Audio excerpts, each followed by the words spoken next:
So let's talk about the rest of the week. Sure. Let's talk about the rest of the league. Rest of the wigwam. No, don't make a joke on top of that, because then they're going to know that I fucked up the first time. Oh, right, editing.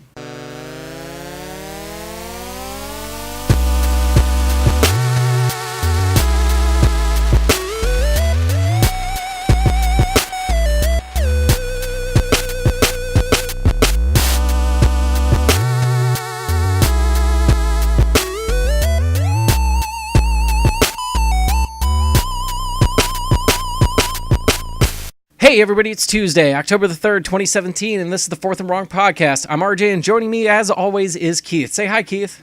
Hi, Keith. So we're a quarter of the way through the season at this point, and this is, I think we talked about early on, like, kind of the first real sounding board for how we see how teams are doing and being able to make actual predictions for the rest of the season. Sure. Okay, thanks. I don't remember the conversation, so I'm just, yeah, we did. I think it was in the Lost preseason podcast. I think it was episode -1 or 0.1. The one that we did, but then you were like, no, this sucks. Yeah, I mean, it's still up. It still exists. No, it's not. Episode 0 is up. Episode 0.1 is not up for sure. Oh, right. Yeah, that one. Yeah. That's fine. I remember now.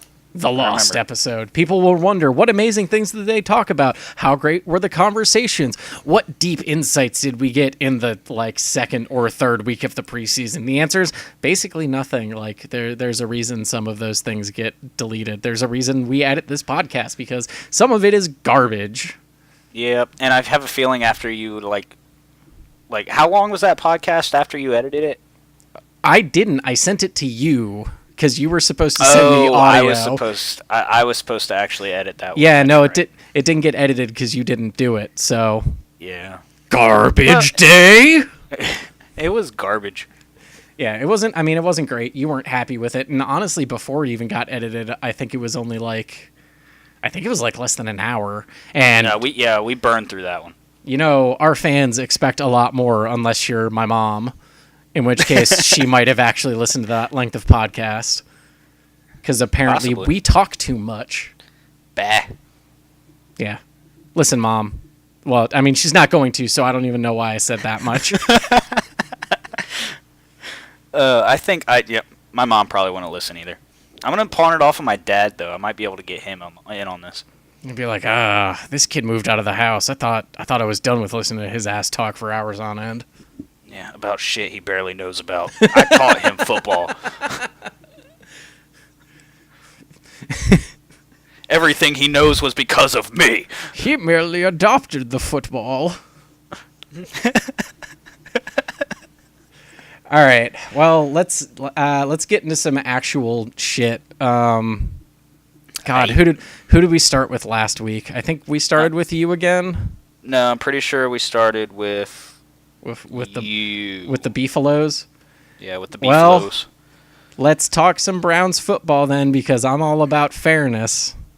All right. Well, it's going to be a conversation about the lack thereof. Fairness. Yeah. Sorry, it took me a second. Fairness and football. Lack of football. Gotcha. All right. Yeah. Because Cleveland actually has to show up and play a fucking football game for there to be a football game. I mean, they attend at the very least. No, yeah, they were totally there. They were even out there during the fucking national anthem. Good for them. Yeah, whatever. We talked about that last week. I'm not delving back into that fucking quagmire. Yep. I'm done here. Your turn. No. We've got to talk about it slightly more than that. We got to talk about arguably the two worst teams in football and how one of them is statistically now slightly less worse than the other because they didn't tie. Okay. I have notes on it if you don't. We'll talk about the two things I saw. No, I got things to talk about. All right. So we'll start with positives because it's a much shorter list. We'll get through it. Yeah, we'll power through it. So some things that I observed Emmanuel Ogba, still really good, still really underrated at defensive end. Coming through with the ninja swat on Andy Dalton and then recovering the fumble shortly thereafter. It brought hope when I first started watching the game. I was going to say, that was like 3 minutes in, right? Yeah, it was their first drive and like their second snap or some shit like that. And then we get the recovery in good field position. We recover the ball in field goal range. So, hey, we're coming out of this with points. And then Zay Gonzalez shanks the fucking field goal because Deshaun Kaiser couldn't get the ball down the damn field, and Isaiah Crowell doesn't know how to run. Yeah, when I was watching the highlights and it's like, oh man, they got a fumble recovery right off the bat, and I was like, I feel like I remember this game being 21-0. Like, where's the highlight of them scoring? And then it goes back to the Bengals driving again. I was like, oh, there isn't one of those. Nope. There isn't one. Overall, most of the performances are relatively lackluster. We're getting decent production out of like Ricardo Lewis, who was a dude that we promoted up when Corey Coleman got injured. He's becoming a relatively reliable target. Kenny Britt had plenty of drops as usual. Duke Johnson, our running back, was our most consistent receiver. Again. Yep, again. He didn't lead the team in receiving yards this time, but he did lead the team in receptions and targets. The rushing game didn't do a whole bunch of anything. Deshaun Kaiser completed less than 50% of his passes. His inaccuracies, I feel like, are starting to appear more magnified than we once previously thought they would be, as far as his accuracy issues coming out of Notre Dame. Let me tell you a little story about a quarterback named E.J. Manuel. Oh, wait, I don't have to because he's like fourth string in Oakland at this point. Yep. Well, he's going to be moved up to third string now because Derek Carr's injured again. I was going to say, I think he was actually in the game after Derek Carr got injured. I think he's actually their second string quarterback. So, fucking good luck with that, Oakland. Yeah, I'm sure that fucking dumpster fire. I'm sure Marshawn Lynch was stoked to see that. He's like, man, I got traded to Seattle, and then that dude showed up. At least I didn't have to deal with that. Oh, fuck. Well, here he is in all his splendor and glory. Hey, you know what? Number one hard count quarterback in the league. Great at calling people offsides. Well, at least he's good at something. We literally put him in play twice last year just for hard counts, and it worked both times. Yeah, I do remember that. Because I think one of the games we were watching together, and we both were just like, why is E.J. Manuel coming out into the field? Or that was my thought. And then you were just like, because they're going to draw him offsides. And yep. I just kind of sat there and I was like, well, I guess I should check this out. And then it worked. And It made you look like a guru. I mean, it's the only thing he's good for, you know. But you think the other teams would know that? Like, they see E.J. Manuel trotting out in the field and like, okay, they're going to try to hard count, so whatever you do, just don't move. Especially when it's like fourth fucking down. It's not like we trotted him out on a third and like long or anything. It's like, nah, right. Dog, it's 4th and 2. Right. They're either going to turn it over on downs, or they're either going to get a delay game, or they're going to call timeout. Like, these are the two outcomes of E.J. Manuel trotting out in the field. Yeah, and yet, like, works every once in a while. No kidding. Some other things I noticed with the Cleveland game. Our secondary is still terrible. We were very efficient at neutralizing any kind of running game that Cincinnati was able to muster, which is, plays to the strength of Cleveland's defense. We have really solid linebackers. We have a really solid front seven. And Cincinnati hasn't been the best at pushing the ball on the ground. Joe Mixon, obviously, they're trying to feature Joe Mixon as much as they can. And, he had 17 carries for 29 yards. We held him to an average of 1.7 yards a carry, which is pretty good. But the same could be said about what they did with Cleveland's running game. So where the big difference really showed between the games was obviously in the passing game. Andy Dalton did not look like Andy Dalton from a week ago. He was confident in the pocket. I was going to say, he looked like an actual quarterback. He looked like an actual quarterback. There was one moment with one of those passing touchdowns where it was almost too obvious what they were going to do. And I don't know if Greg Williams just trusted the secondary. They were about 3 yards out from the goal line. I saw how the defense was lined up. They loaded the box, and they had 2 corners on each side, and the safeties were playing man on the slots. Or the safeties had a man assignment. Jabril Peppers was lined up with A.J. Green. And when I saw it, I was like, Andy Dalton's going to recognize the mismatch. It's A.J. Green against a rookie. Yep. And it's gonna be a soft fade in the corner of the end zone. Anybody could see this. It's like the most obvious next offensive play. It's the only thing Cincinnati would possibly do in this scenario. Hike the ball. Jabril Peppers was flat-footed. A.J. Green gave him a little shake. Soft fade to the corner of the end zone. Andy Dalton floats it perfectly. About 1.5 foot separation between the receiver and the defender. And that's pretty much the story of this entire football game. Are you telling me you didn't have to be Tony Romo to see that one coming? Did not have to be Tony Romo. Also, shout out to Tony Romo for finally getting recognized for apparently being an incredible game caster and just calling every single thing possible. Right, and shout out to Tony Romo for really showcasing his actual knowledge of the football game. Right, he's like, all right, well, this is exactly what he's going to do in this situation. And I think the most recent one was a throw out of bounds by Derek Carr that he called perfectly. And was like, it's going to look really weird.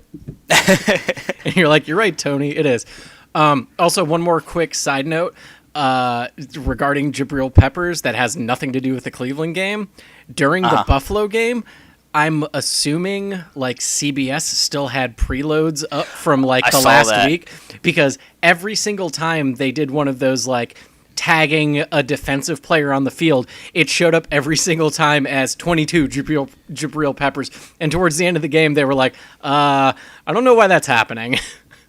Yeah, I saw one specifically where they were trying to draw the yellow circle around a player, but they ended up just dragging Jabril Peppers' nameplate around this player. Yep. And so I was at the Wild Wing Cafe pretty much rolling on the ground. I thought it was the funniest thing I've seen all day. But in comparison to the football game I was actually watching, anything could have cheered me up. Yeah, it was pretty dumb. Well, again, you can live vicariously through the Bills now for at least a little bit longer. Yeah, and given our current arrangement, I kind of have to. Be like, hey, the Bills did something good, so we can talk about that instead of rambling on about how Cleveland just makes me depressed every year. Well, I mean, do you have anything else to say about the Browns? I don't really. Well, then the defense was outclassed by the offense, and our offense was unable to move the ball.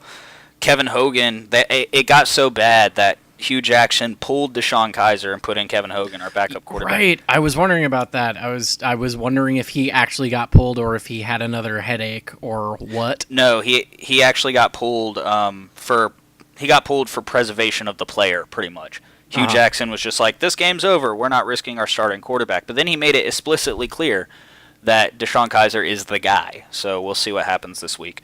Kevin Hogan was infinitely more productive for his short time on the field. He was 5 for 8 for 65 yards, and which is way better than the 16 for 34 that DeShone Kizer was. Yeah, it was booty numbers, dude. He 118 yards passing with an average of 3.5 yards a throw. Not only was he dinking and dunking, not only was he captain check down, he was missing the throws. I think at that point you're just dinking. I don't think there are any dunks there. Yeah, that's just dinking. At that point he's plinking and dinking, not dinking and dunking. But I saw good stuff out of the front seven. But that's pretty much what I expected. I did not expect the Bengals to come out firing the way they were, but they took advantage of a suspect secondary, so that's just kind of what happens. Well, unfortunately, you got the second best quarterback named Deshaun coming out of the draft, and not the first best. Hey, no, Deshaun Watson and DeShone Kizer, different. Yeah, tomato to 0-4. Touche. So real quick, you've read my diatribe, which I'm going to get to at some point, which isn't really a diatribe, and is more. Again, the way I described it is a glazing over of the rest of the Bills season, but right. Again, part of I think a large part of this podcast this week is we're a quarter of the way through. We're seeing how things are shaking out. Where do you see the Browns at the end of the season? Optimally, unoptimally, are they going to get another number one overall? Like, I think the number one overall pick is definitely not off the table anymore.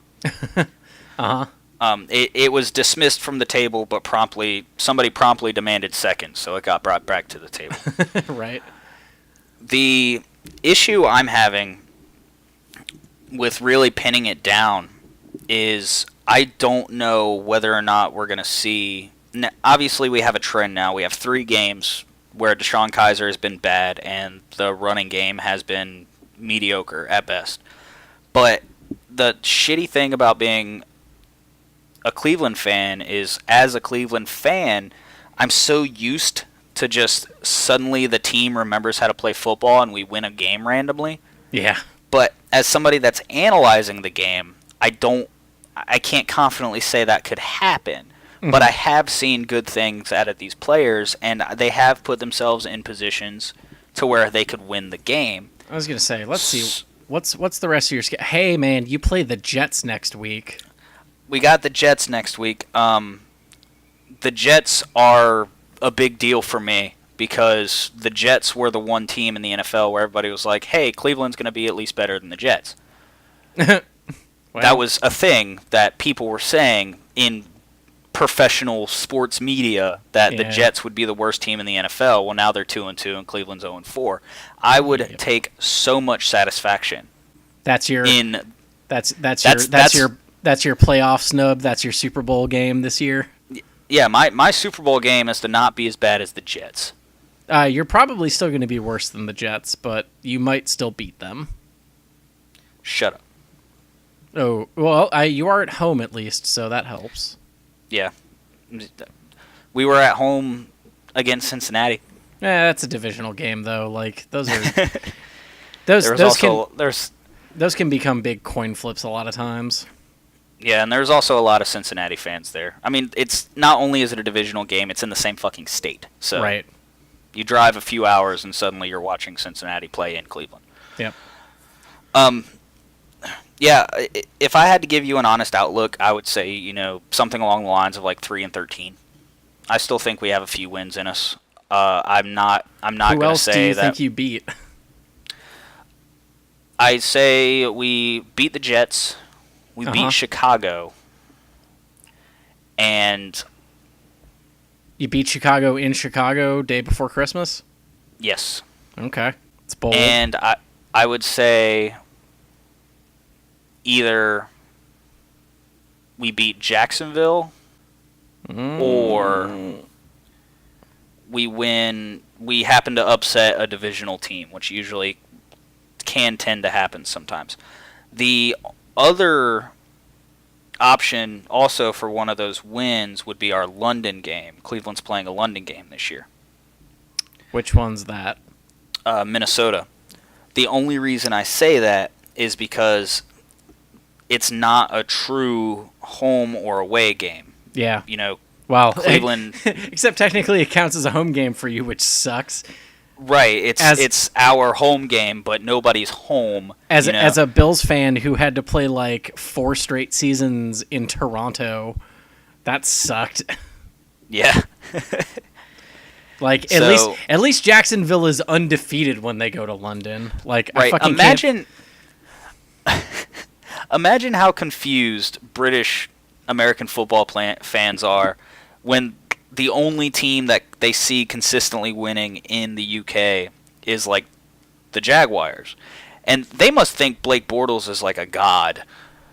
And then everybody over here is just like, no, he's kind of actually terrible. Like, you need to watch the games that are over here when he's not good. They just need to move that franchise to the UK, and then they'll be fine. They've thought about it before, but that'd also be like moving a team to Mexico, and it's one of those things where it's like, oh, you want to talk about a home field advantage versus an away game fucking loss? Like, yeah, it would be a logistical nightmare, but anything's possible if you try. It's like, oh, you get home games, but only ever against people who are coming off of bye weeks, definitely.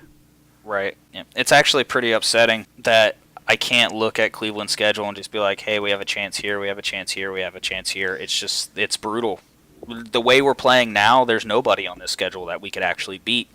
Yeah, which is But borderline the opposite of how I looked at my thing, but we'll talk about that in a little bit. yeah, but I can say that we snuck a win on the Chargers last year. Yeah, I mean, so anything is possible. We play the Chargers again this year, so maybe that'll be 2 in a row. you are in LA at that point, so that complicates things. Nobody shows up for those games. They show up to. I think they're going to be showing up to Rams games. Well, yeah, probably, but not the Chargers. Most electrifying show on turf. Something Something like that. All right, we're done talking about Cleveland. You sound like you're done talking about Cleveland. Let's be done. I didn't even want to talk about Cleveland. Yeah, I know. Okay. They also ruined my joke. Yeah, which was I can't use my episode name for when I put this on the website. Because if Cleveland was going to win, I was going to call it Episode 4, A New Hope, ? Yeah, I think we've got the title name, which was Episode 4, A New Nope. Yeah. Well, thanks for clearing that up for me. Yeah, you're welcome. That's what I'm here for. Appreciate it. So we'll talk about the Bills for a bit. All right. Or a while. We'll see how long this takes. Right. The Bills, they won against Atlanta. In Atlanta. Shout out to LaShawn McCoy.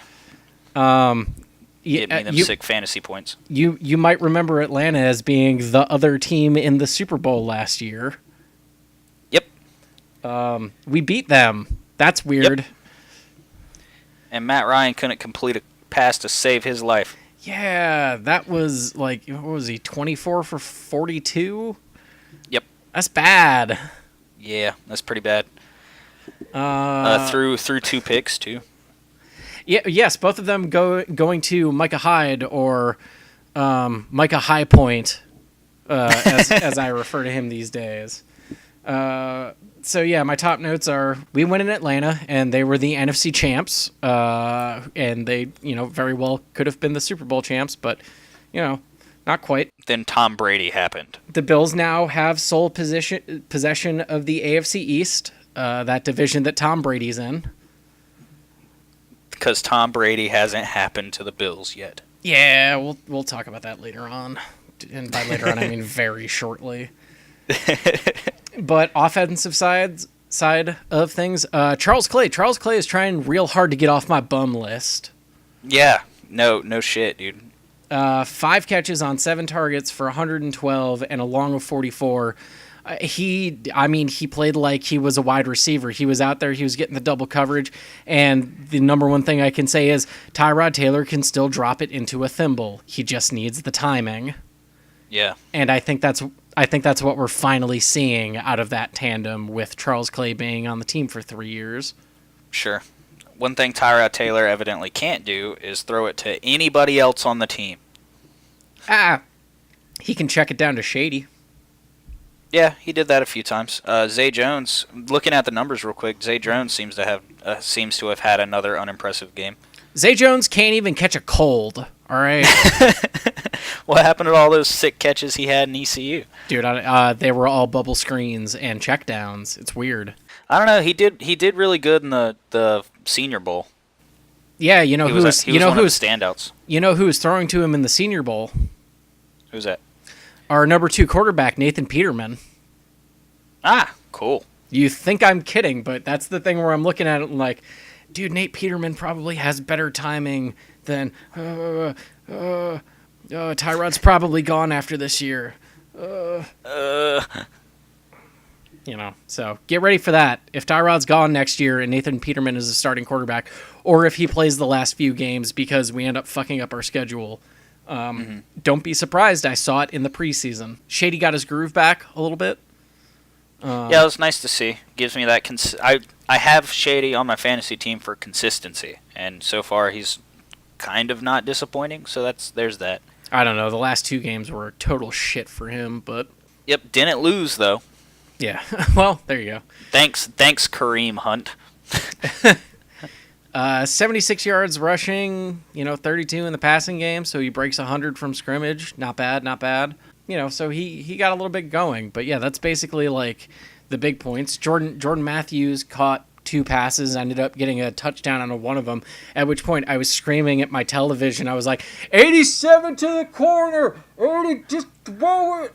And Tyrod was like, oh, that guy's open over there. And then they scored a touchdown, and then Jordan Matthews played Madden in the end zone with Zay Jones as one of the linemen looked over his shoulder, and it's probably my favorite touchdown celebration this year, and that's not even being biased because we haven't had a lot of good ones. Kareem Hunt taking a nap was pretty fucking good, but if Kareem Hunt had taken a nap and then had 2 of his teammates tuck him in, then he would probably be number 1. But that would put it over the top. I'm gonna give the team coordination points to the Bills for the moment. And we'll see how that goes. I think that the celebration was more of a spur of the moment thing for Zay, because he was standing there in the end zone looking at J-Matt, and then J-Matt got on a knee and started doing his thing, and then Zay ran over and joined him. Yeah, I don't think there was much coordination. He kind of signaled to him, and then improv Zay Jones was like, "Yeah, I can do that." Yeah, grab these sticks. Get that ass beat, boy. How about you catch a pass? So that was basically the offense. Defense, Micah Highpoint coming away with 2 picks, the second of which came with 3.5 minutes left in the fourth quarter with a pretty good return. So the first one was just a super deep coverage play with a ball that hung in the air, and he cut in front of the receiver and jumped real high and was like, "Nah, dog, that's mine." That's mine's. And, comes down with it, but late, he gets his second pick and runs it back, for a fair amount. I think he got us within the 40, which put us within field goal range, which, got us up 23-17, which forced Atlanta to drive for a touchdown and not just tie it up with another field goal. So that was super important. Tre'Davious White, while not playing super impressive on defense still, again, him and EJ Gaines kind of in my doghouse. Also, to be fair, Charles Clay is not off my bum list.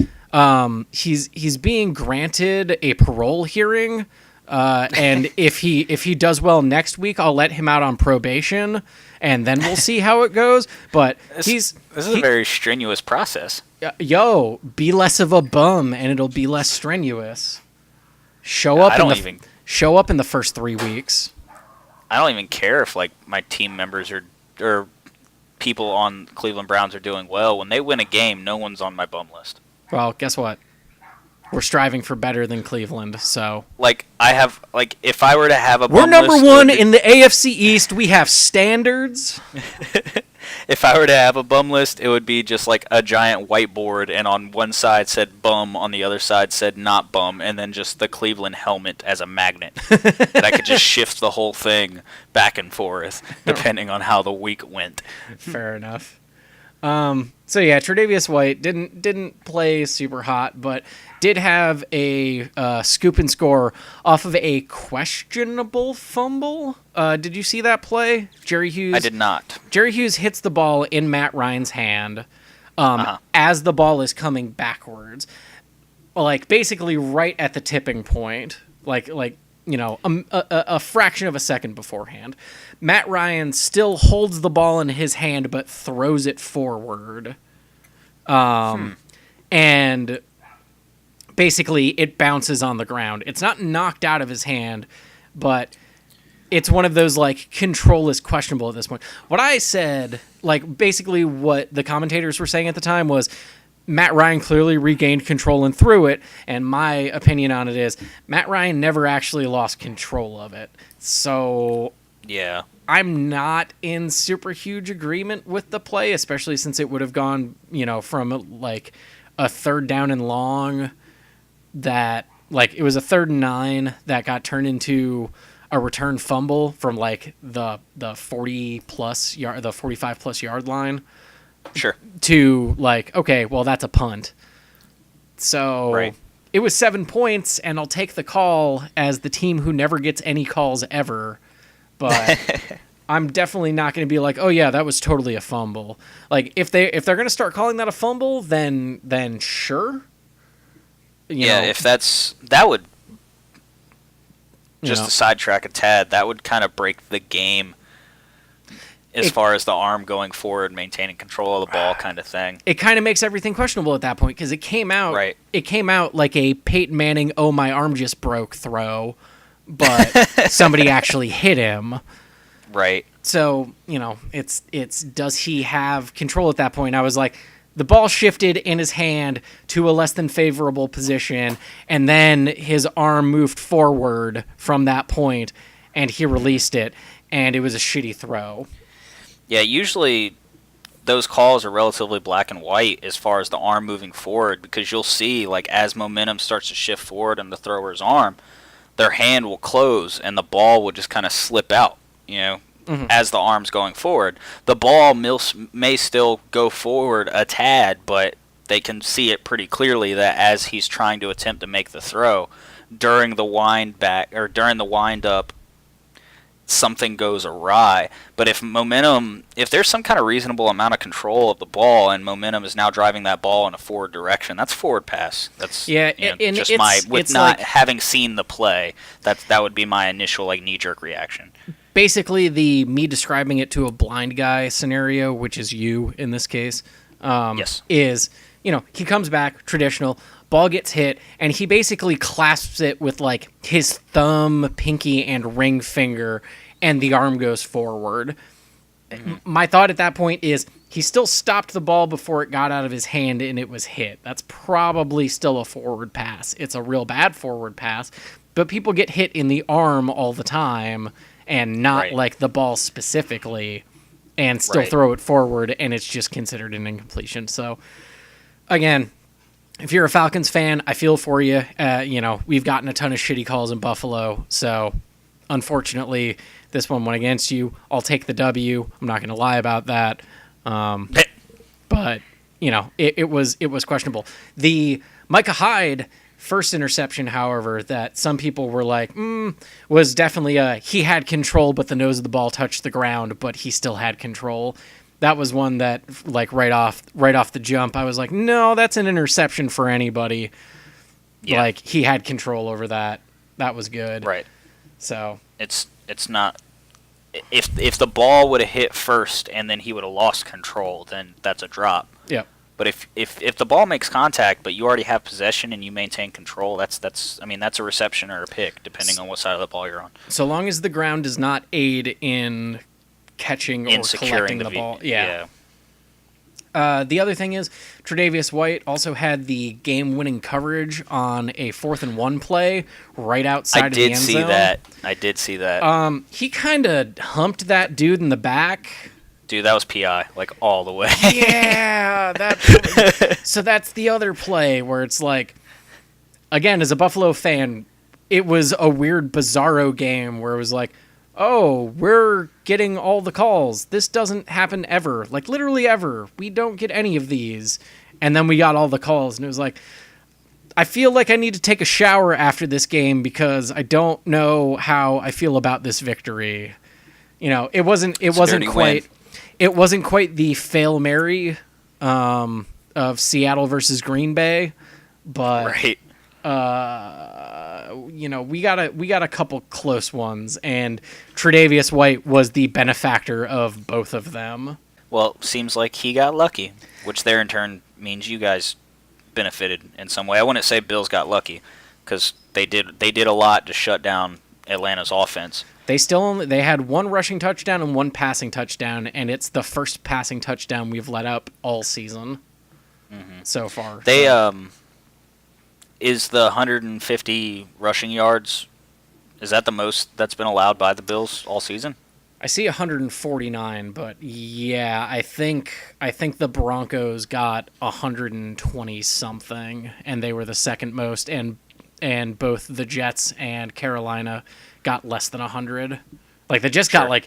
The Jets and Carolina combined barely got 100. Right. So yes, that is the most rushing we've allowed. Yep. Well, I would expect that from those pair of backs. Yeah. Yeah, Coleman got loose a couple times, and Devontae just kept pounding at us, and, it worked well enough. Sure. Again, I continue to have commentary about Sean McDermott, and when you continue to have commentary this early in the season about a new head coach, I think that's not necessarily a great thing. We avoided a bad or stupid or lack thereof timeout, this week, but he had a pass play that landed literally in front of him, and he was like, that's an incomplete pass. And I was like, all right, that guy's got 2 feet down, and he already completed the catch, and that's a knee, and he's down. Like, there's a dude on top of him. It doesn't matter if he hits the ground or whatever. So, throwing a bad challenge flag. I don't want to continue to nitpick on Sean McDermott, but when I continue to see a trend, it becomes problematic. Sure. And it's something that I unfortunately feel the need to harp on, because if it continues to be a long-term problem, I want to have said it early and said it often, rather than being like, yeah, so I saw these things a long time ago, and they came for the bad coaching and I said nothing. Yeah, that's definitely a conversation that's probably going to I'm going to start focusing on more in the coming weeks if Cleveland continues to produce. Because if you've noticed in my own commentary about the Cleveland Browns, I've pretty much left Hugh Jackson alone. Yeah. I think I do that a lot, mostly because I really like him. But a year or 2 years in a system, to me, isn't enough. And Cleveland has a very bad habit of turning over their coaches very quickly. Well, I have no problem talking shit about Sean. I have no problem talking about coaches right away in Buffalo, because they don't last that long. Right, and that was one of those things where I feel like because my coaches don't last very long, I do kind of like the opposite of you, where I get attached very quickly, because it's new head, new leadership, new attitude, No, trust me, I loved Rex Ryan coming in, and then... Yeah, no, we were both hype about that, and then especially we went when he was all like, it's go time. Yeah, we went from very high on like the DVOA or whatever to like 24th and then 27th. And that's why you don't take the Bills from a 4-3 to a 3-4. You got Kyle Williams and Marcel Darius up the middle, and then you got Jerry Hughes on one side and Mario Williams on the other for a while. Yeah. And it's like, oh, that couldn't produce. It's like, I don't care. Okay, Mario Williams absolutely did not produce for us after the first year, but that man can bull rush pretty much anyone in that part of his career, and he was going to beat him. So, maybe if you had 4 linemen across the front and like 3 linebackers as opposed to the other way around, maybe you'd be able to get something done. I don't know, Rex. Like, Aren't you supposed to be the big crazy defense guy? No, wait, that was his shitty brother. I only play Madden, and then he brought his shitty brother in, and they got worse. So, I don't know. God. I will still wear that Rexmen shirt as an anti-Jets ward every time they play. Also, I wore a generic Bill shirt when we played Carolina. We lost that game. Ever since then, or on both sides of that, rather, I've been wearing 26 shirts, undefeated. Mm-hmm. 26 shirts, undefeated. Shout out to 26 shirts. Make some Cleveland stuff so I can get some wins. Yeah, make some Cleveland shirts because they got cool-ass designs, and, large parts of their proceeds go to benefiting local families in need. Like, I want an angry-ass bull mastiff shirt. Oh, yeah. So I got one more thing to talk about before I go into my first quarter rundown, which I'm probably just going to read verbatim. But we had some injuries. We lost Colt Anderson with a broken arm. It's apparently the second time he's broken that arm in 2 seasons. Jordan Matthews and Ramon Humber are also out indefinitely with thumb injuries. Jordan Matthews being the Bills, at the moment, top wideout, and Ramon Humber being our top tackle. Yeah, they got the Jay Cutler injury. Yeah, so I don't know, man. I don't know where that goes from there. I mean, honestly, my hope is that we re-sign Rod Streeter. I don't know where he is at this point. Hopefully he's not in the Streeters. Or if he is, that'd be great, because he looked like he was making some big plays and was actually fast. Maybe we take the time to, I don't know, replace some slot receivers with some people with some speed. That'd be nice. Buffalo, huh? You're starting Zay Jones across from, Andre Holmes. Maybe Get some fast guys. Maybe stretch the field a little bit. Maybe mix up what you're fucking doing so that not everything's a check down or like a weird deep pass versus a safety and a linebacker to Charles Clay. I don't know how that worked this last week. Because West Coast. Well, I have an idea of how that worked. It's because we went from playing the Jets to playing Carolina and then the Broncos, both of which have incredible linebackers. And then we went to playing Atlanta, who less so. Buffalo's 3-1, which is like just short of where I thought they were going to be this year. If you've been listening and paying attention, I thought that they were going to end up 4-12, which would be totally unsurprising until we've gotten to this point in the season. In which case, how the hell are we 3-1, number one in the AFC East, and holding teams to like a touchdown or two a game? Look, I told you at the beginning of the season that I could see the Bills being a wild card team, and you laughed at me. Yeah. Have you been a Bills fan? I would like if I told you the Cleveland Browns were going to be a wild card team, you'd laugh at me too. Yeah, dude, that's totally different. It's like reverse Stockholm syndrome. I think that's pretty much just Stockholm syndrome. I guess they torture me, and I still love them. That's just regular Stockholm syndrome. No, I meant for me, it's like reverse Stockholm. It's like, nah, we've been... Oh, yeah, I got you. At the end of last season, we had fans singing, I am 16, going on 17, in regards to our playoff drought. Okay? Well, I just felt like it was hard. I mean, our playoff drought like can drive. The Bills can't drive, but the playoff drought can. Well, I mean, I guess I just look at your team a little bit differently. I mean, look, man, your team has only been under 500 twice in the past 4 or 5 seasons. Right, which is why I consider the Bills not a bad team, but literally the most mediocre team in football. Because you know what? We don't suck enough to get high draft picks, and we don't win enough to get to the playoffs. So we're perpetually in the like 14 to 22 range of the draft, like some shit like that. Or like, the 12 to 18. So it's like, okay, it's exactly what happened this year. Like I said in one of the other podcasts where it was we needed some corner help, and what happened? The 3 picks before us were cornerback, and then we traded down. And then what did we take? A fucking cornerback. And you know what he does?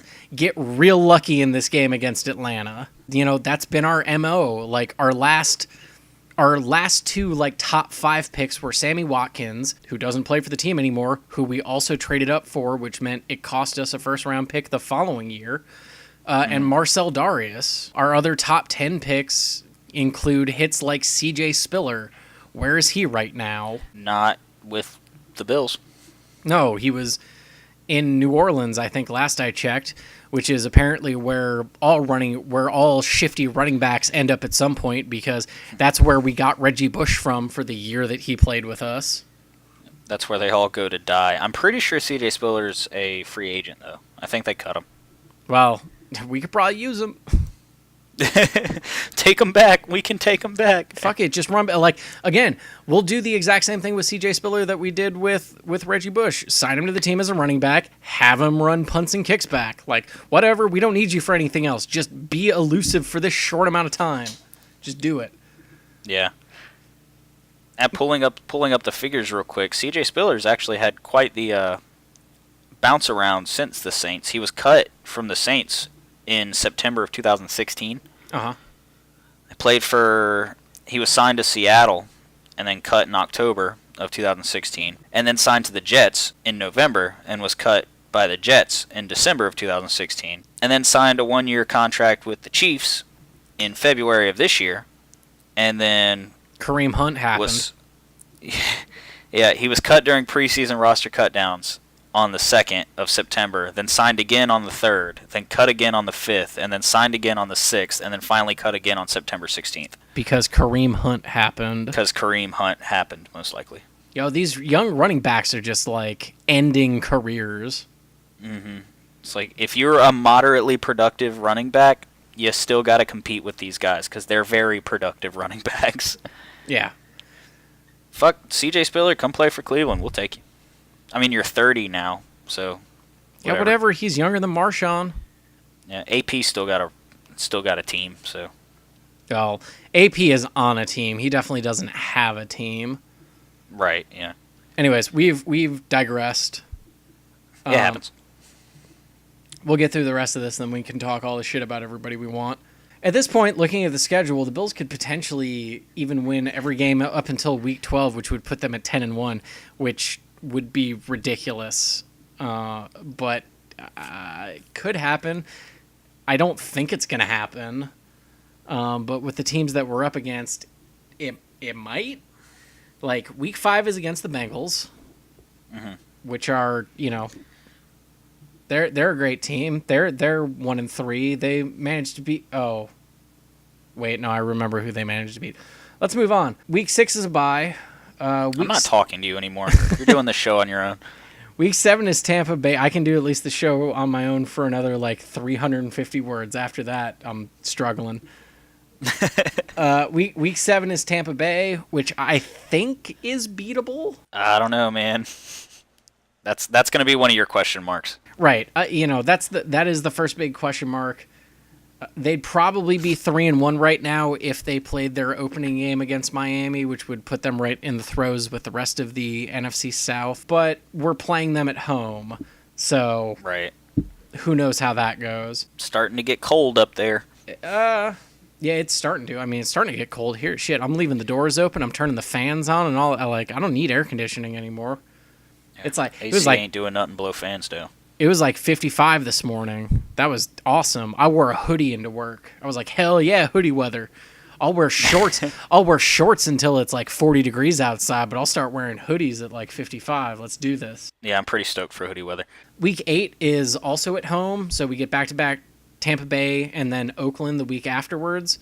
I think they're the second challenge, but they have also been kind of struggling recently. Their running game is not necessarily consistently up to snuff. Marshawn has not continued to be beast mode this season quite as much as we'd expect him to, but they still have a passing game to a certain degree, and that's really the thing that's going to kill Buffalo. Well, you got to take in consideration with Oakland that the Oakland game is 3 weeks from now, or 3 weeks from this coming week of football. That is right in that question mark window of whether or not Derek Carr is going to be able to play. Right. Because Derek Carr is out with that spinal fracture, and his return window is 2 to 6 weeks. Right. So it's in the sweet spot, but right in the sweet spot.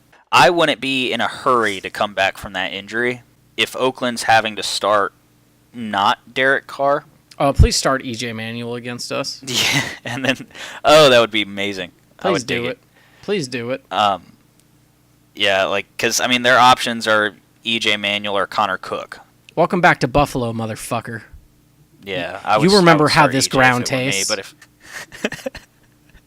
if EJ's starting, that kind of puts that passing game a little bit more in check for you guys. I think any solid quarterback-receiver tandem could perform very well. The issues that quarterback-receiver tandems have had recently is that Greg Olsen got injured in the Carolina game against Buffalo, and then Julio Jones and Mohamed Sanu both got injured in the Atlanta game. So maybe just sit your wide receivers against Buffalo and see if you can beat them, because apparently at this point all we do is hurt people, or all they do is walk away hurt. It's like the weird faux Madden curse where it's all of the you're just fucked. Just don't play your best people who can catch balls, because they're not going to leave the game properly. So that takes us up to week 8. That's potentially 2 losses. Weeks 9, 10, and 11 are the second game against the Jets in New Jersey. That's a win, I'm calling it. At home versus the Saints. They have not been the strike team that puts up 50 points every game this season. They're putting up 20 and 30, not stopping a lot of people. And when you do that against a team who stops a lot of people and can still put up a couple points, that's not a great matchup. Yeah, my only concern for your sake with the New Orleans game is although, like you said, they haven't been the crazy high-scoring team that we've seen in the past. Don't say Adrian Peterson because it's not going to happen. I mean, AP's he's going to be a breakout game against the Bills. I'm calling it. Okay. All right. I will. You went there, so I just went full steam ahead on it. I will bet you a second dollar that he gets less. What was the first? God, I don't even remember. I'll have to listen back to it. But I will bet you a second dollar that AP goes for less than 50 yards in that game. Yeah, I'll take that bet. I'll take the over on it. Okay. But it's still Drew Brees. He still has relatively consistent receivers with Michael Thomas. And that's 50. That's 50 yards rushing. That's not 50 yards from scrimmage. See, that's different. Yeah. No, he's got to put up 50 rushing yards. All right, still taking the over on that. Okay. I've gone too far now. I will buy an entire loaded potato griller from Taco Bell. Living rich, big money. With my delicious winnings. Mm-hmm. This podcast sponsored by Taco Bell, except not really, except I would love it because a Taco Bell is like 7 minutes from my house. That'd be amazing. Just show up with your, like, hey, your company sponsors me card, and they give you free loaded potato grillers. Hey, you give me Taco Bell. Put in now. No, don't wrap it. Just feed it to me. Then all we would ever be able to physically do is sit in a chair and talk into a microphone. I want to be able to breathe, let alone move. Oh, yeah, dude. Like, Uber Eats is a big thing around here, too. I could just get them to bring it to my house and then tip them an extra $10 to just put it directly into my gullet hole. I think this is the part of the podcast that is actually slowly devolving into the Slash Played podcast. Did we accidentally find comedy? Shit. Whoops. My bad. All right, let's get off the Saints and keep moving because somebody cares about football somewhere. After we play the Saints, we go across country to play the Chargers. The Chargers are bad. We'll probably beat them. It's very possible. After that week, though. After that week, we could be 10-1, which is pretty easy math because we're 3-1 right now, and then there'd be, 7 more games. So shut up. But I can count. Worst case from what I've deduced from that, I guess extra worst case at this point would be we lose to the Saints. So yeah. We either end up at 8-3 or 7-4 come week 12, which still isn't terrible. It's still both respectable and still already outperforms your initial prediction. So it almost doubles like my initial. We've already outperformed what I think we can do this season. Week 12 becomes a hard stop for me because we go to Arrowhead to play the Kansas City Chiefs. The team that we still own their first round draft pick for. And if they could just, fuck up a little bit, that'd be great. Sure. If you guys could go ahead and not make the playoffs, that'd be awesome because if you make the playoffs and then win the Super Bowl, it doesn't matter whether you're a wild card or not. It's still going to be a really late pick. So if you guys could go ahead and fuck up, that'd be great. I'd appreciate it a lot. It's not going to happen. And in helping you fuck up, let me check the standings real quick. The Chiefs are still undefeated. They're still undefeated. Amazing. And what's Oakland's record right now? I think they're 2-2. And you had Oakland over the Chiefs as coming out of the AFC? There's a lot of football left to play. Look, you say we're making the first quarter predictions. Yeah, it's looking a lot worse for Oakland now. I'll own up to that. I owned up to the fact that Tom Brady doesn't look old. So, well, we can come back to that because there's more compelling evidence to the former at this point. Week 8, he's gonna break both of his legs. It'll be great. Can't wait. But God, that's terrible. Week 12, I don't expect to beat the Chiefs in Arrowhead. It would be amazing if we did, but we're going to be past the trade deadline, so the Bills are going to need to make some amazing moves up to that point to actually get us some wide receiver help and maybe some cornerback help. But I don't see either one of those things coming. So, yeah, Week 12 in Kansas City. Yeah, I'm gonna mark that one up as a hard L. That's a hard L right there. Mm-hmm. And then week 13 starts the Bills' slog to the end of the season of almost all divisional games. Because if you've been paying attention up to this point, we've played the Jets and then we've played the Jets. And we're at week 13. So we play the Patriots and the Dolphins twice in the last 5 weeks. Yeah, that's rough. So especially bouncing back and forth. Yeah, well, it's... I mean, for the Pats, it's not as big of a deal, but Miami may not be good, but away game is still an away game.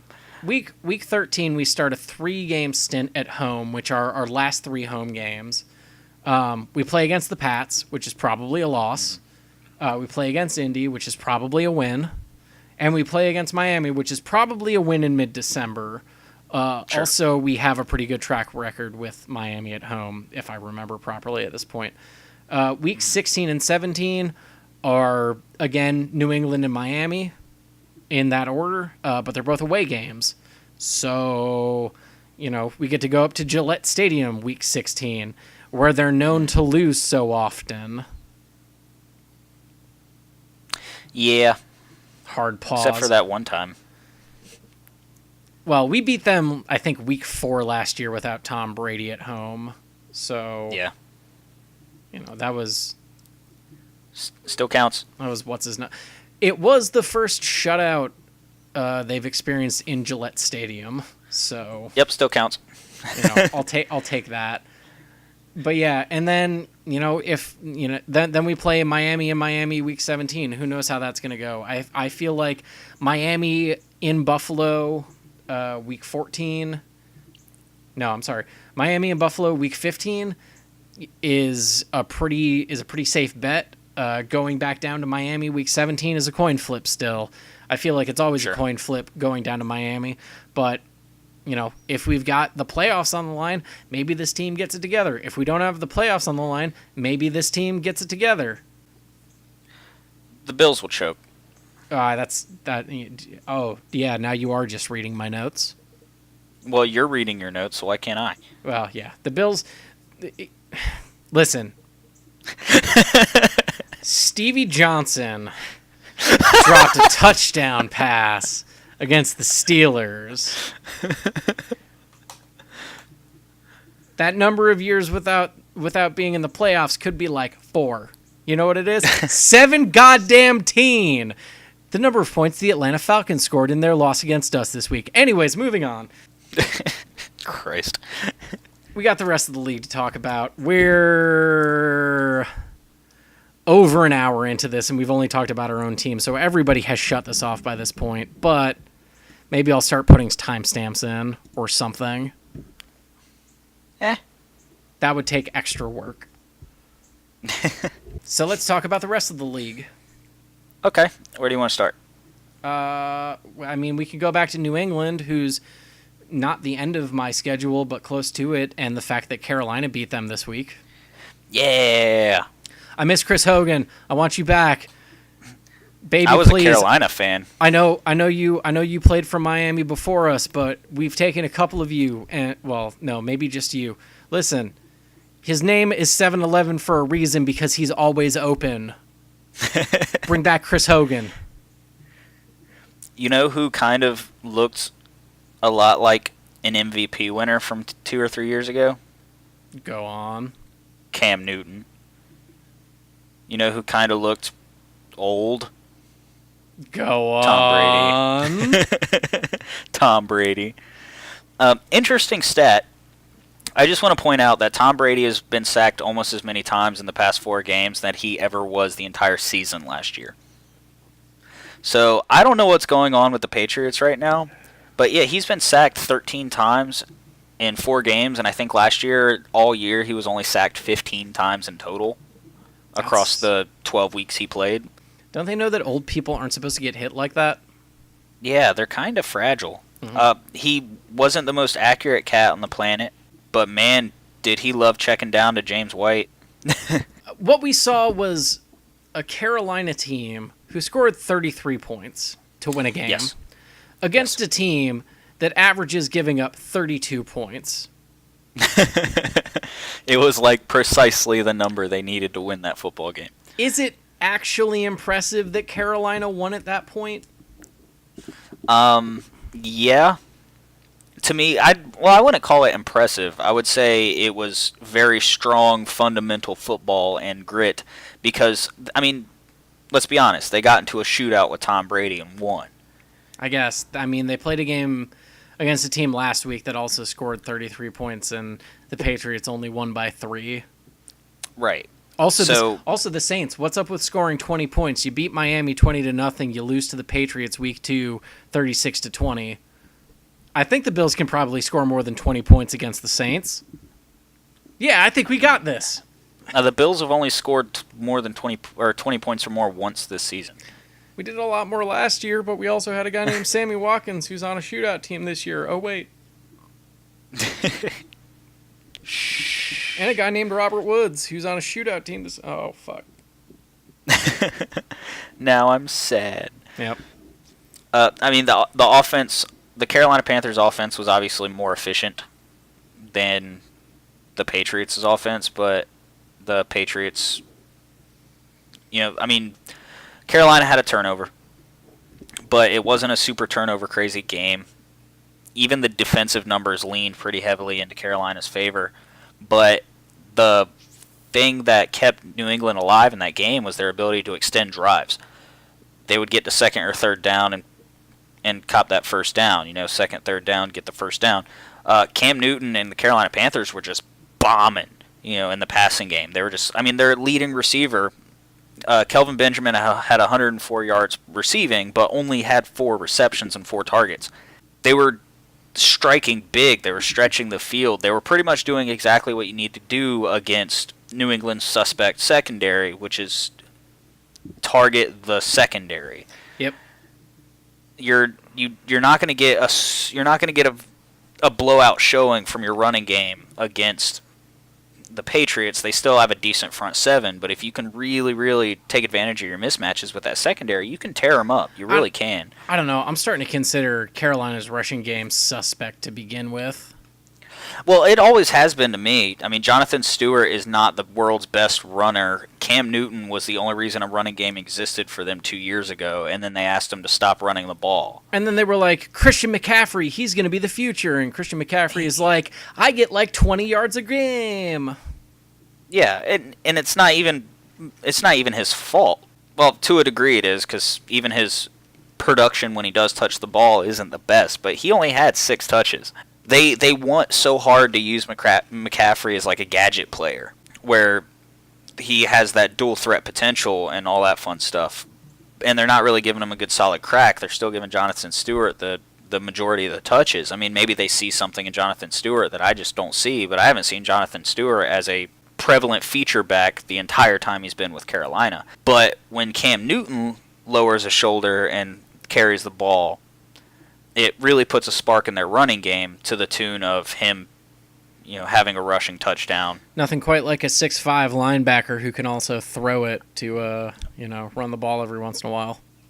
Right. And that was such a strong facet of their game when they made the Super Bowl run 2 years ago that they kind of tried to eliminate for the sake of quote-unquote protecting their quarterback. In order to beat the Patriots, you really need to isolate the secondary and just get in a shootout with Tom Brady. You need an actual passing team, which is where I really think the Bills are going to fall apart playing them later on in the season because we don't have wide receivers. Yeah, it remains to be seen. If maybe if we're really lucky, we'll cobble some shit together, but I'm going to put the percentage of that happening at low. Or Tom Brady will get hurt at some point because we don't play him until like week bajillion. So... And the way he's been hitting, it's a possibility. Or the way he's been getting hit, rather. Yep. Well, the next game on my notes we don't have to talk about because we already did. So we'll just The only thing I will say, in reference to your notes, the only thing I have to say is that if you want to add Kenny Britt to your bum list, by all means. My bum list is restricted to teams that I pay attention to because they might be viable. Yep, that's. I'm sorry. I thought this was the Fourth and Wrong podcast where that's we watch each RJ's other's teams. burn of the week. Start talking about each other's teams because we feature them so prevalently, considering we're DeShone an hour and 40 mintes into DeShone Kizer looked like he had an incredible pass to Kenny Britt that went for yards early on, and then DeShone Kizer looked like he hit Kenny Britt right in the fucking numbers, and it bounced off his chest for an interception. Yep. I didn't say we had to talk about it. I'm just saying, feel free to add him to your bum list. Oh, okay. We'll start some sort of feature on the website. Who's on your bum list poll? Yeah. All right. Twitter polls. Let's talk Jags Jets, because after a 44-7 blowout, the Jaguars lose to the Jets. The Jets beat another team? Yeah. That was weird. The Jets ran for 256 yards on the ground? That was weird. Which is, I think, let me check the numbers real quick. That's like 40 more yards on the ground than in the air. What the I could have just told you that. I had the numbers up in front of me. What the fuck happened? The Jacksonville Jaguars are a bum team, and they suck. Oh, I see. 15 for 35 happened. Oh, Blake Bortles happened. Yeah, Blake Bortles happened. Like I said, Jacksonville Jaguars are strangely immaculate when they play in London. Consistently horrible everywhere else. That Jags Ravens game was a fluke, and this is proof. Yo, what's up with this punter having a 118 passer rating? Oh, they did a fake punt. That was so last week. No, they're bringing it back. They couldn't keep Josh McCown off the ground, but he wasn't unproductive through a pick, But a lot of their power and a lot of their clout definitely came from the ground. Who is this Belial Powell guy running for 160 something yards? He was Who the fucks that guy? He was the guy that I was threatened with early on. He did have some potential against the Bills. It's just we shut down the run game. Sure. The thing that has very much been said about the Bills is that they're bend but don't break. So when you get a long of 75, that's pretty broke. That's pretty all the way broke. That's pretty broke. And when the other guy gets a long of 69 yards, that's pretty broke. Like if you look at the numbers outside of that, Bilal Powell is like 20 carries for 90 something yards. McGuire is 9 carries for like 20. That's actually not that impressive if you cut out the super huge breakout runs.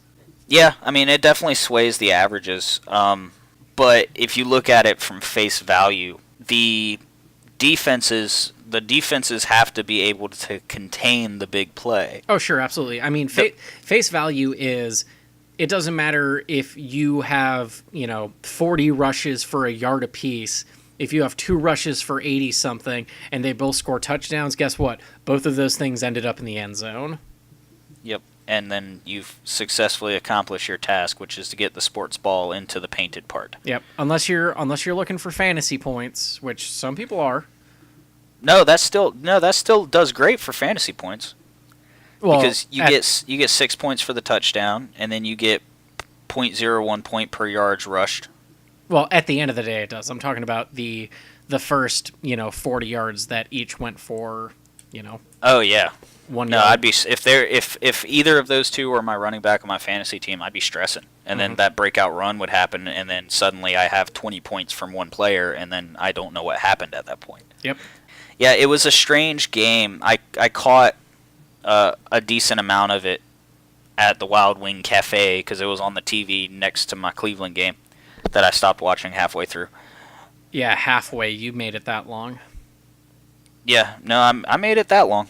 It wasn't overly impressive from either side of the ball. It doesn't. But it was substantially seem like it. less. Yeah, but it was substantially less impressive from the Jacksonville side of the ball, and that's why the Jets won the game. Yeah. That's pretty much it. The Jets happened to be slightly less mediocre than Jacksonville, and they had a couple of big blown up big breakout runs that gave them 2 scores. These plays that should have been contained. Like if you remove the 75, since you're removing the 75-yard run and 69-yard run, as far as stats are concerned, you take those touchdowns away too, and suddenly the Jets scored 9 points. you know? Right. Yeah, if you're taking the touchdowns away. Yeah, so it was a interesting game, but not in a way that really And that makes compelling football. That exactly is why I am always the kind of person who like assesses that kind of thing, where it's like, well, if you take away these plays, this happens. But at the end of the day, those plays happened, so you can't take them away. I just think it's a fun thought exercise of like, oh, yeah. Absolutely. But, that's the fun thought exercise of a guy whose team hasn't made the playoffs in 17 years, and not the fun thought exercise of a normal person. Right. If you get rid of all of the good things... They were really bad. They were really bad, but they were less bad than... Yeah. But unfortunately, like you said, you can't do that, so you got to look at it for what it is, and what it is the Jets happen to be slightly less mediocre than Jacksonville and win a football game. Yep, and I think it's one of those things where, again, week 4, we're starting to see teams shake out. The Jets are potentially less bad, and the Jaguars are not as insane as we thought they were. Also, Baltimore, you got some shit to show up for at some point, guys. Yeah, absolutely. You beat arguably the 2 worst teams in the league at this point, and now you go 0-2. Like, what's up? What's up, guys? You gonna do something? So I guess next up is the Rams. Are they a shootout team yet, Keith? No. Are you sure? No. What? Yeah. I'm gonna answer all these questions with no. Fair enough. What's up with Todd Gurley getting like over 200 yards from scrimmage? Yeah, like who would have thunk it only would have taken a season of being mediocre and then a new head coach for Todd Gurley to remember, hey, I was one of the most prolific dual threat running backs in the league. They didn't produce this game, but Sammy Watkins and Robert Woods are also there now. I'm just going to keep saying that. Also, they drafted this guy named Cooper Kupp. Yeah, they didn't need to produce because Todd Gurley and Cooper Kupp had it on lockdown. Well, not this game. Again, Watkins and Woods both went for over 100 yards last game. Yeah, no, I'm talking about this game specifically. Oh, sure. Again, that's what having a well-balanced offense is. One week you can come with one thing, the next week you can come with the other. Yeah. I think overall, the more composed looking offense was Dallas as far as their ability to just keep pushing the ball down the field. But, man, the Rams have some playmakers, dude. Like Todd Gurley going for a 50-yard reception for a touchdown. And just random stuff like that happened. As far as numbers go, between Jared Goff and Dak Prescott, they both threw a similar game. But Dak obviously took the lead on that with the extra touchdown. Where's our Rams fan right now so that I can ask the question for the 3rd week in a row? Yo, how's your running back going to be your top receiver in a game? I'll make sure I ask my dad. I think that's going to be the question of the week is, which game is the running back the top receiver in the game? And that's going to just be the new trivia question. Yeah, we'll start giving away prizes.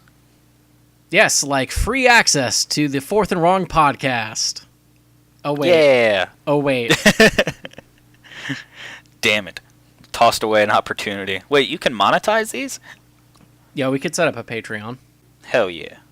Also, hit up our Patreon. That doesn't exist yet, but might. We might get on that. We say fuck too much to get monetized on YouTube, so you make your call. Right. We have to move to other methods. I will concede to you the point that Los Angeles Rams are starting to appear like that team that you just have to outscore. You're not going to beat them with defense. Because, man, Todd Gurley looks good. And remember at the beginning of the season, I told you, I was like, I want to see production out of Todd Gurley. I can believe it if I see consistency out of Todd Gurley, and he's doing exactly that. So I have no problem yielding my opinion and going, hey, I might be wrong about this, because I'm seeing the Todd Gurley that I saw 2 years ago, and the dude's a fucking monster. I'm not saying Jared Goff is the new Drew Brees, but Todd Gurley having help from very explosive wide receivers and having a depth at wide receiver is going to help him a lot. Yeah, definitely. Like even and just it's showing. Even just with fakes or spreading the field, because, again, we see the same thing out of LaShawn McCoy, where you can have two wide receivers stretch a field, and all of a sudden he gets a little bit of an underneath where the linebackers are spread out, and you put that man in space, and you might as well have just handed the ball off to him like 10 yards away and 4 yards upfield, and, it might as well be a running play. It's definitely surprising the direction that Dallas has taken this early in the season. Oh, the downward Especially direction? The downward direction. It's a bad trend. It's not a good look for him. I personally love it because I hate the Cowboys. The only thing I do have to say about the Cowboys, as much as I hate them, yo guys, when are you going to start playing my Ryan Switzer dude? I need to see my white boy. Apparently never. They use him for like special teams, but know, it's not very often when UNC players are drafted to like marquee teams, and I want to see him play. Couple more games worth actually talking about. Like, Oakland lost to Denver. That's an AFC West game where neither one of those teams put up a lot of points. So, God, he went 9 carries for 12 yards. What is this rushing game? They went for 24 overall? Are you kidding me? Yeah, it wasn't great. CJ Anderson ran all over the fucking Raiders, though. I don't know. Dude, I just don't know what they're doing. Like, God, they're actually playing EJ Manuel. I can't, please don't let Derek Carr be healthy for this game against the Raiders. Please let me sack EJ Manuel 8 times. Oh my God. Derek Carr got injured, so they had to play their backup. Their backup is EJ Manuel, and he is number 2 in the depth chart. I don't understand, especially with EJ Manuel on the field, I don't understand why the running game isn't getting more touches.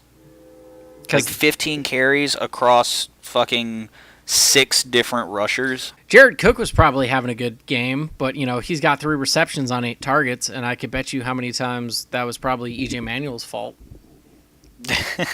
One could only assume.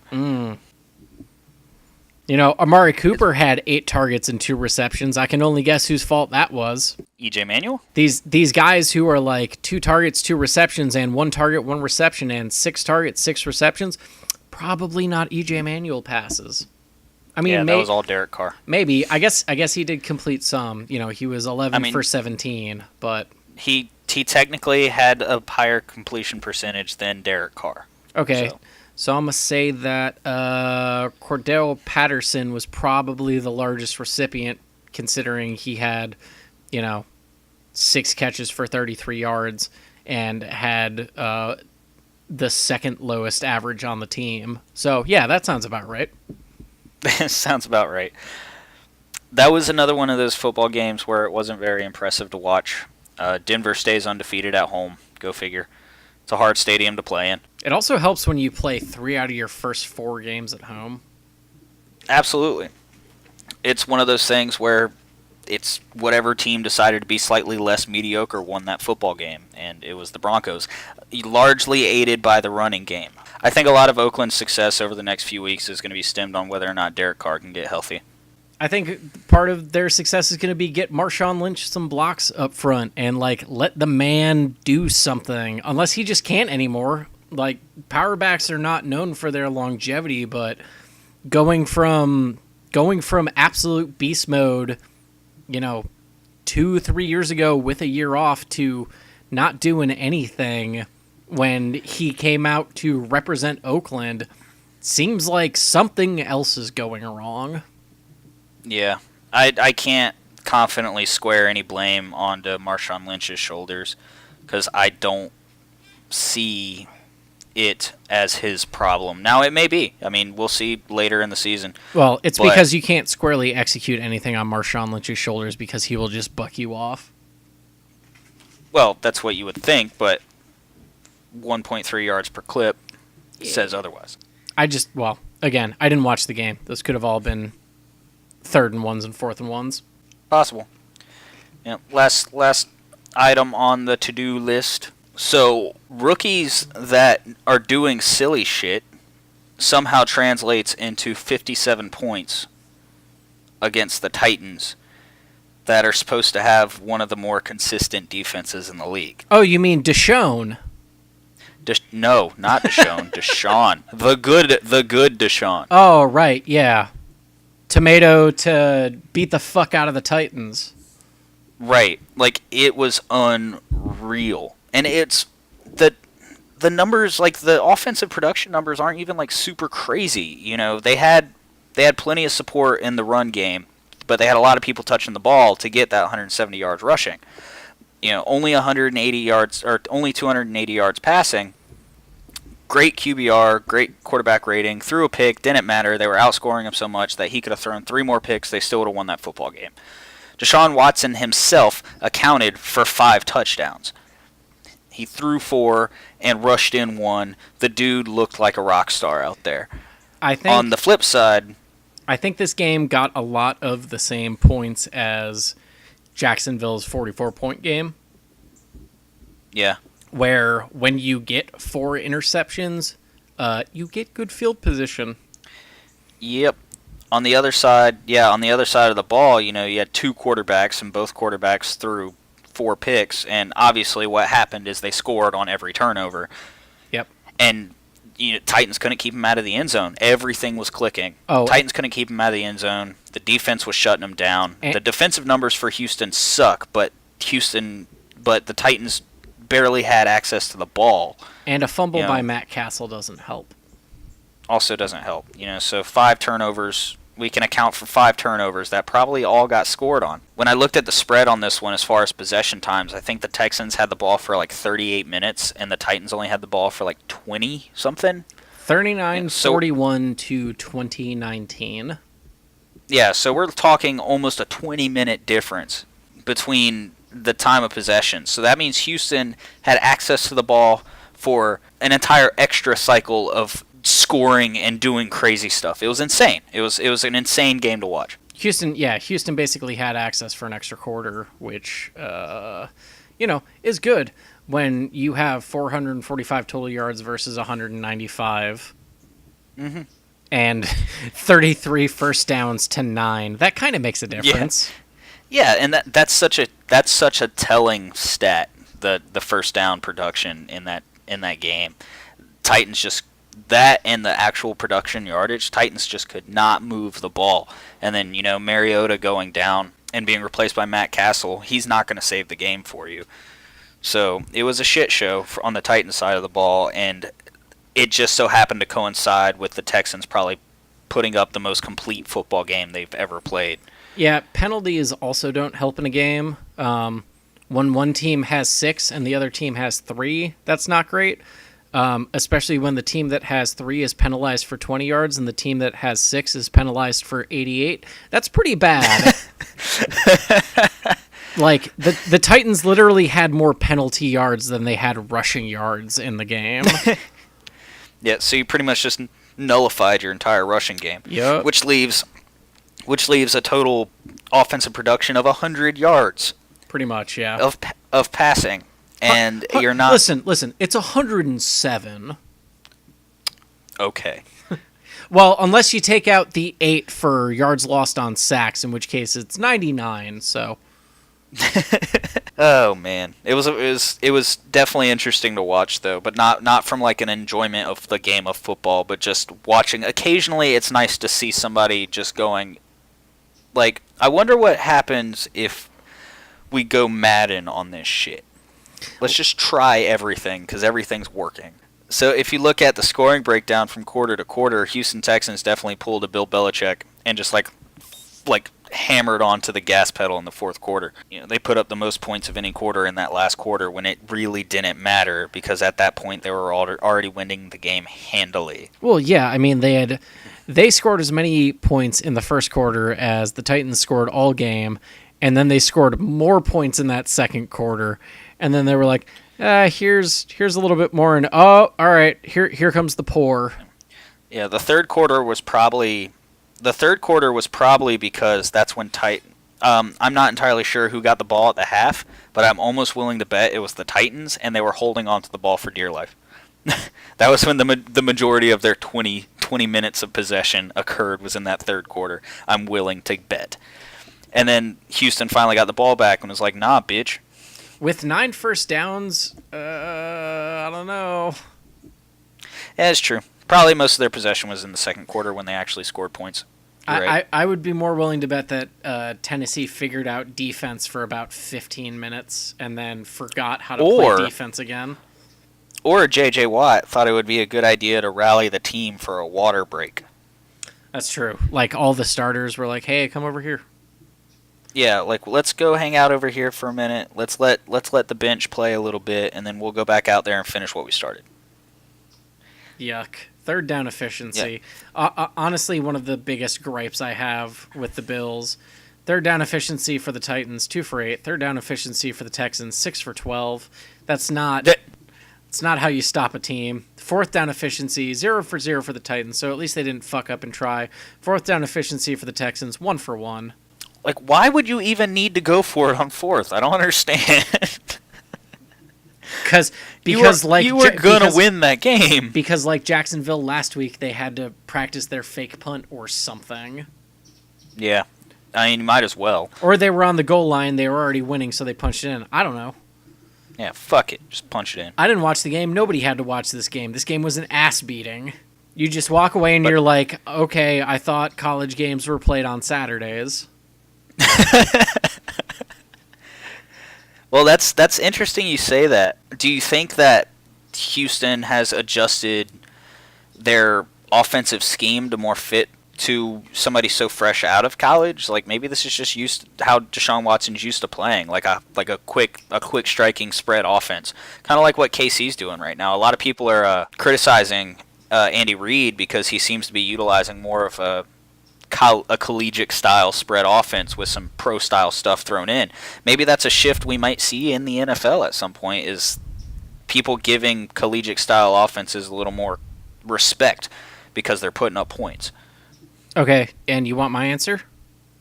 Well, you didn't watch the game, so. Well, but you asked me that question. Do you want my answer? Yeah. Do you think that may be a possibility? No. Why not? Because I primed that no like a minute and a half ago, and I had to sit here with a stupid look on my face, and I'm going to back it up. I think, first of all, I don't think I've ever seen a professional NFL team totally revamp itself just for a rookie quarterback, ever. Well, that's not what I'm saying. Also, Alex Smith is like old, so I think Andy Reid might be pulling some interesting bullshit, but he's definitely not designing it around that. Mayhaps they found some abilities in some of their other players, but like Travis Kelce is also not like a young buck in the league. And, you know, as far as the Texans go, they've got Hopkins, who can just kind of catch anything. Like, he was the Clemson player before Sammy Watkins, who had ridiculous hands. Sure. You also completely missed the point of both of my statements. No. Yeah, I never said anything about revamping the offense around a quarterback, about a rookie quarterback. I said, are they incorporating collegiate elements to simplify the offense for a rookie quarterback, which every NFL team does. Well, they simplify the offense, but... And then my next statement after that was about how Andy Reid is pretty much just running a spread offense. It's not he's taking interesting elements from college. He's running a spread offense. Well, sure, but I've talked about Travis Kelce running his weird shit like a couple weeks ago, and them having a bag full of tricks that is very much probably confusing other people. Do I think it has long-term staying power? Depends if it wins and if it continues to win. I don't know that I've seen anything out of the Texans that necessarily suggests that they've done anything specific. I mean, Kansas City definitely has, in that they're bringing, tight ends in to run wildcat offenses and shit like that, just to throw the other team off. And if you have a team that's equipped for that, then arguably you could say that every team should. But the number of teams that have wide receivers that were previously quarterbacks is not short. But you always have that factor of like, oh, if it doesn't work once, then we're basically cutting this from the program. Right. And the only reason I bring it up is because there's a lot of analysts and coaches in the NFL that kind of stub their nose up to spread offenses because a lot of them use stuff like, the read option, which a lot of coaches in the NFL don't like the read option, but I feel like it's important. It puts a lot of pressure on the defenses. It got Seattle to a Super Bowl. Right. And spread offenses also create vertical seams for both, the rushing and the passing game that defenses and offenses in the NFL don't take advantage of in the same way. They have incorporated stuff like, shuttle passing and read options and stuff like that, but I mean, I think a spread option is honestly very undervalued because if you play a team that's got a lot of speed or got a lot of speed and a couple people who can, run routes, then you're saying, okay, either your linebackers have to cover our route runners or Sure. you have to put enough cornerbacks out on the field and somebody's going to screw up eventually.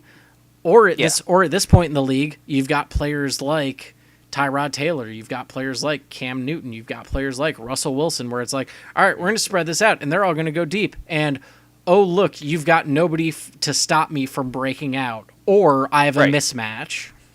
Sure. Yeah, I think if anything, we're going to definitely see people respecting the spread a little bit more. I know NFL defenses already do because it's a trick that's in everybody's playbook. But we're starting to see the evolution of quarterbacks like we talked about, a few weeks ago, the evolution of quarterbacks being that more mobile quarterback with a dynamite arm versus it just being a pocket QB that can make any throw. Mm-hmm. So I think there's going to be a lot more respect in the league as far as those kind of offensive styles go. Yeah, I think that it's. I agree that it's undervalued. Sure. At this point, it is just not.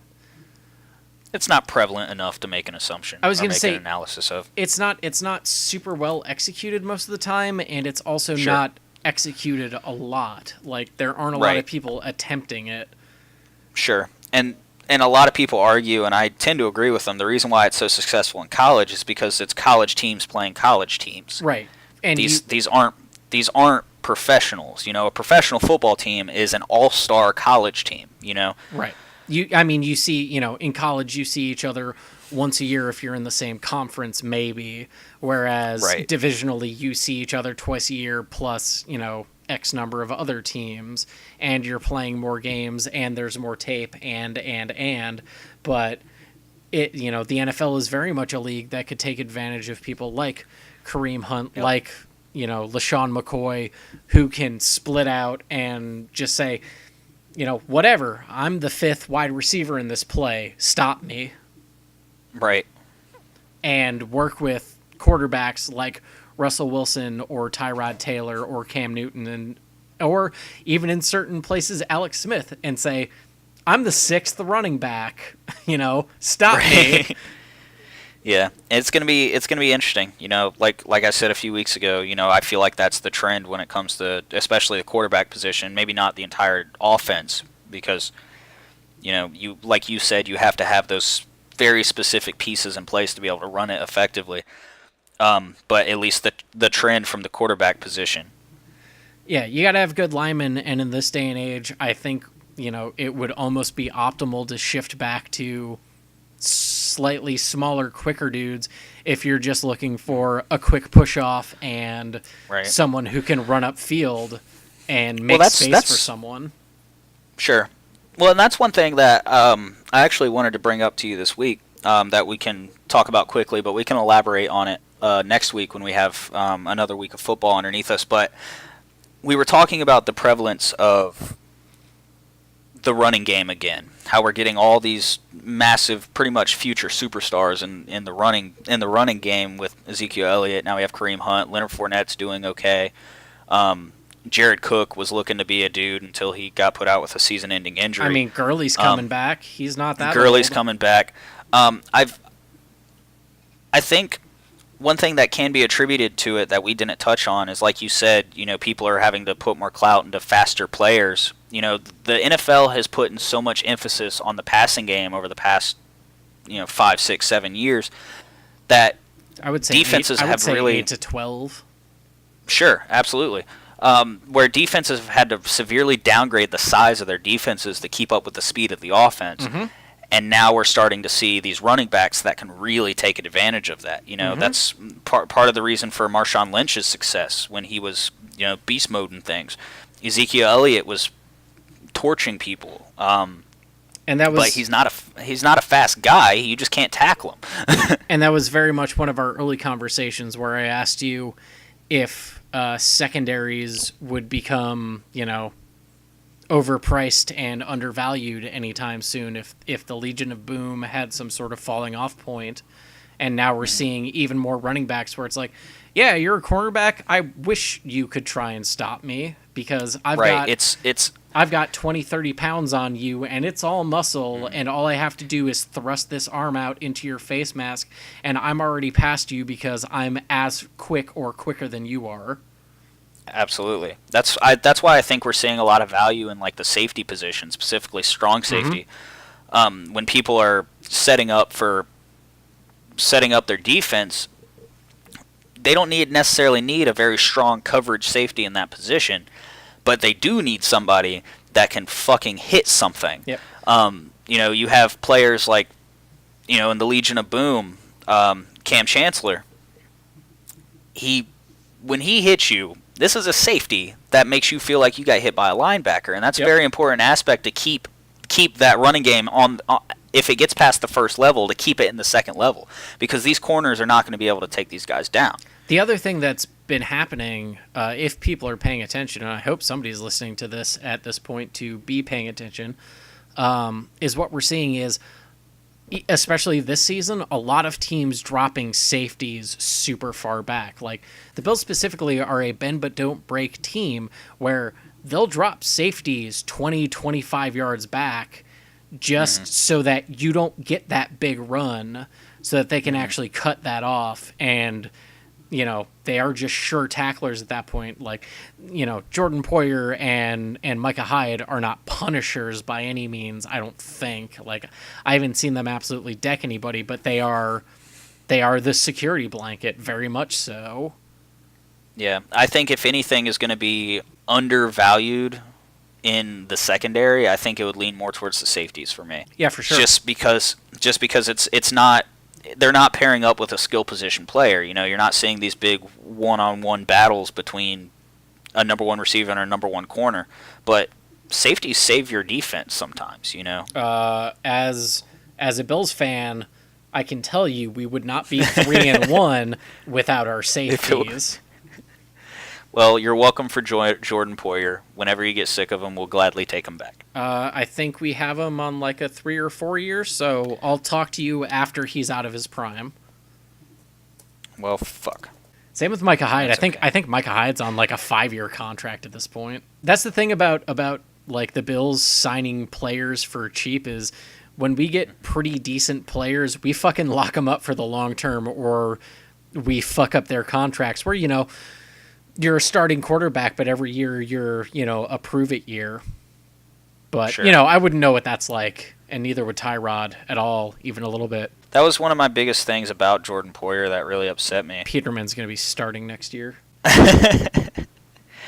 It's definitely very possible. One of the things about Poyer that irritated me was Poyer went down with pretty much a season-ending injury, and if you get a season-ending injury with the Browns, they're just going to cut you because that's just what they do. He got his kidney lacerated? Yeah, he had a lacerated kidney. Yeah, that's a pretty fucking non-standard NFL injury. Whatever, man. We didn't have to cut him. No, you definitely didn't have to. Like, an ACL and MCL, that's one thing. Like, fucking plantar fasciitis, that's Yeah. That kind of thing is something that will fuck up a safety, which is why Jarris Byrd was never the same after he left our team. Also, who our safeties coach is? Who that? Gilbert. That's Jarris's dad. That's his dad, right? Yeah. That's funny. So he teaching him all them tricks. Well, as far as that tangent goes, You think we were talking about a Titans-Texans game, but I think we're done with that now. I think we're done with that. I think we're done with most of this. Do we have anything else fun to talk about? No, that was pretty much the rest of the conversation that I wanted to get into. Anything else we want to talk about? Pretenders or contenders? Well, fucking whatever. People are gonna put the Bills up on some sort of list, and then in the next couple of weeks, they're gonna prove them wrong. And by them, I mean the Bills. The Bills are going to prove that they don't belong on those lists. Yep. At some point, somebody's going to create a timer for the last time the Browns won a game. So that might go up on the website at some point. And if I'm wrong about the Bills, I will continue to be fucking enthusiastic. But every single, at this point, I'm not a naysayer. I'm just a doomsday sayer. I'm the dude standing out there, on the corner that says fucking 7-9 is nigh. So, until they break double digits, continue to be used to that. Other than that, this, I think, has been the Fourth and Wrong podcast for this week. What do you think? Yeah. All right. We talked about some stuff. We got some new logo art. Check that shit out because it's dope as hell. Shout out. What was it? Humble Roots Photography. Absolutely, and we will make sure to credit them properly. Every time that thing gets posted up, I saw it at work, and I was like, this is dope. I like the extra designs in the back. I don't know what that is. And then Keith was like, it's football players. And I was like, I'm dumb and busy. But the new artwork is dope.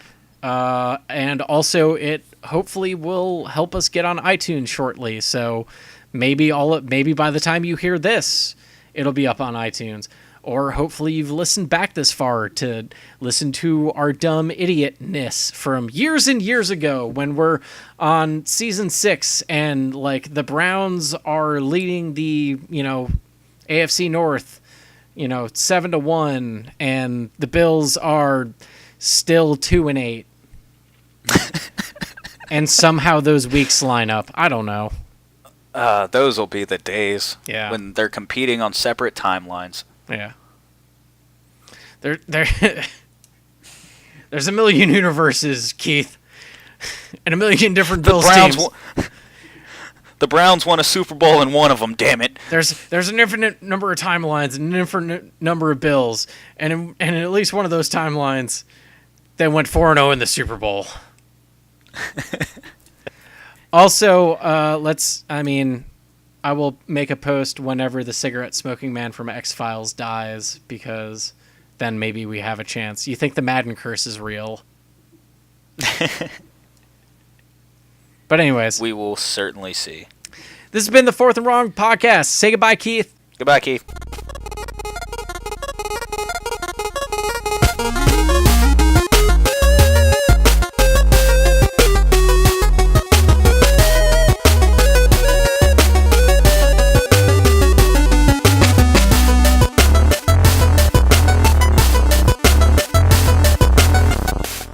Let's be fair, you've pretty much read your entire notes verbatim. I've been following. Well, shut up. They don't know that. Yeah, because the Zay Jones still can't catch a cold thing kind of stood out pretty hard. Sometimes I can't remember all my jokes.